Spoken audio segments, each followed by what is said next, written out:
কোনো ব্যক্তি কিন্তু আপনার দুর্বলতার ঊর্ধ্বে না, সেটা আমিও না, কেউই না।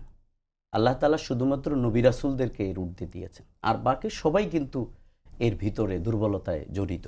সুতরাং সেই জায়গা থেকে তার ব্যাপারে যে কথাগুলো আসছে সেগুলো তার ব্যাপারে তাকে সতর্ক করা হয়েছে, এবং আমি দেখেছি অনেকগুলোর ব্যাপারে তিনি কিন্তু রিপ্লাই দিয়েছেন, তার ভুলগুলো তিনি বলেছেন। মানুষ হিসেবে হয়তো সেই স্লিপ অফ টাং হয়েছে, এবং এগুলো আমরা মনে করি যারা অন্তত ইসলামকে রিপ্রেজেন্ট করেন, যারা ইসলামিক স্কলার, যারা সত্যের কথা বলেন, তাদেরকে অবশ্যই মেপে চুপে সতর্কতার সাথে কথা বলতে হবে। কারণ তিনি যদি এটা না করেন তাহলে এর মাধ্যমে তো অনেক লোক মিসগাইড হবে।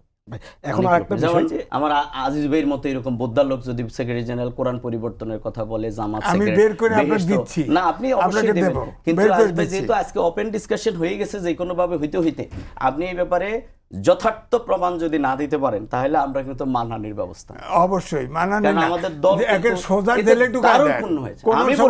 আমি বলি এই ক্ষেত্রে রাজনৈতিক দলগুলো একে অন্যকে অনেক কথা বলে, কিন্তু আপনাদের মতো জায়গা থেকে আমরা কখনো এটা আশা করি না। কারণ আপনি একজন সিনিয়র মানুষ, আপনি একজন সম্পাদক, আপনি কেন এটা বলবেন? আর যদি না হয় তাহলে আমার মতো পত্রিকার সহকারী সম্পাদক হন আর এখানে চলে আসেন।